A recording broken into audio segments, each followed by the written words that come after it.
Eu resolvi copiar todas as ações da carteira de dividendos do senhor Luiz Barsi em 2025. E se você não sabe, o Luiz Barsi é o maior bilionário pessoa física da Bolsa de Valores do Brasil. As principais ações da carteira dele eu vou te mostrar hoje nesse vídeo, inclusive te mostrando quanto é que ele está recebendo de dividendos.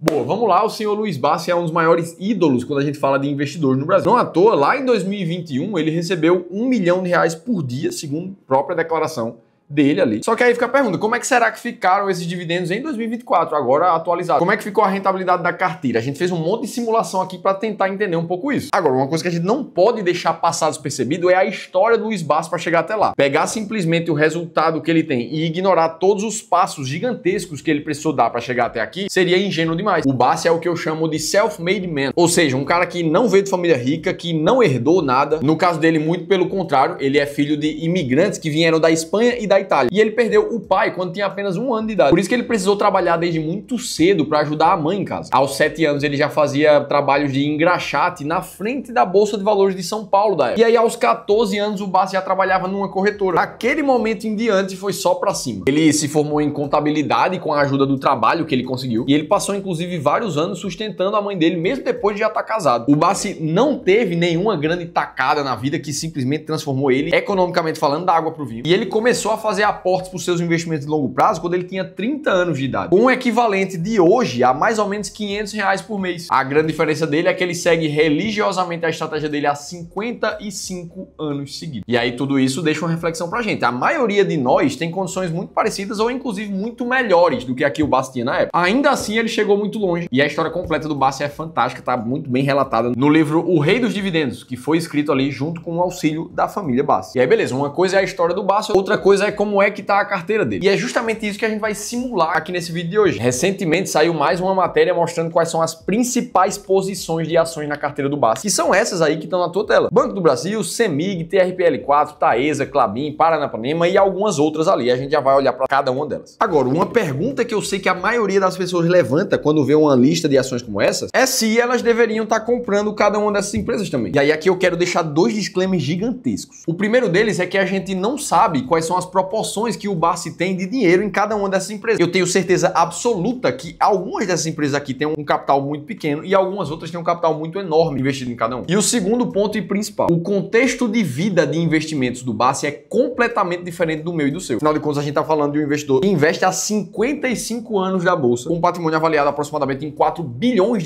Aí você precisa concordar comigo que seria ingênuo demais querer pegar o que ele faz e aplicar exatamente igual para o que você faz. É que nem você ser um jogador de futebol de pelada de fim de semana e simplesmente querer fazer exatamente os mesmos movimentos que o Cristiano Ronaldo faz. Aí começar a ver vídeo ali do Cristiano Ronaldo jogando futebol e tentar exatamente imitar o que ele vai fazer. Aí eu te pergunto, qual seria o único resultado possível disso, além de você se lesionar? E muito provavelmente ficar fora dos campos por muito tempo. No mundo dos investimentos não é muito diferente. Para você saber exatamente qual ativo comprar, qual ativo vender, se é hora de investir na renda fixa, se é hora de investir em ações do Brasil, se é hora de investir em ações internacionais, o que você precisa é de uma estratégia prática que olhe para o teu contexto de forma individual e veja como é que você pode investir cada vez melhor. Tudo feito personalizado para você, não para o Felipe, não para o Ramiro, não para o Barsi, para você. E é exatamente esse processo que a gente faz na nossa consultoria gratuita, onde a gente utiliza uma estratégia que é responsável por 94% do sucesso dos investidores no longo prazo, para te mostrar exatamente quando comprar e quando vender um ativo. Se você quiser a nossa ajuda diretamente do Clube do Valor para analisar o teu caso, para melhorar a tua carteira de investimentos, então se inscreve fazendo a leitura desse QR Code na nossa consultoria gratuita. Beleza, aí aqui a gente volta para as ações do Barsi que a gente tinha falado. Ali embaixo ainda tem a Suzano, a Unipar, a Taurus e a Eternit. E para a gente buscar fazer uma simulação pelo menos aproximada da realidade aqui, a gente precisa de alguns pressupostos. Ora, a gente sabe que algumas das posições do Barsi são maiores que as outras. E algumas delas, inclusive, são de mais de 5% das ações em circulação de cada uma das empresas, como é o caso da Taurus, por exemplo. Se a gente entra ali no RI da Taurus, a gente vai perceber que o Barsi é dono ali de 10% de todas as ações preferenciais da Taurus. Também é o caso da Eternit, onde o Barsi é dono ali de 5,62% de todo o capital da empresa. Já na Unipar, o Barsi ali tem 14,2% das ações ordinárias da empresa. Ah, Felipe, dá pra ver saber a exata posição que ele tem em cada uma das empresas, então? E na verdade não. Existe uma regra da CVM que ela obriga cada um dos investidores que tem mais de 5% de participação em uma empresa de capital aberto para que ele divulgue essa proporção ali dentro do RI da empresa, dentro dos comunicados oficiais. Agora, para todos os outros casos onde o BACE tem uma posição menor, inferior a 5% da empresa, ele não precisa divulgar quanto ele tem. E é por isso que dessa forma fica simplesmente impossível saber as exatas proporções que ele tem em cada uma das companhias. Dito isso, mas para a gente não perder o caráter da simulação, vamos fazer o seguinte: a gente vai pegar o patrimônio estimado em 4 bilhões do senhor Luiz Bassi e dizer que ele tem exatamente 10% desses 4 bilhões em cada uma dessas companhias que a gente está falando aqui no vídeo. E aí eu joguei isso numa planilha de Excel,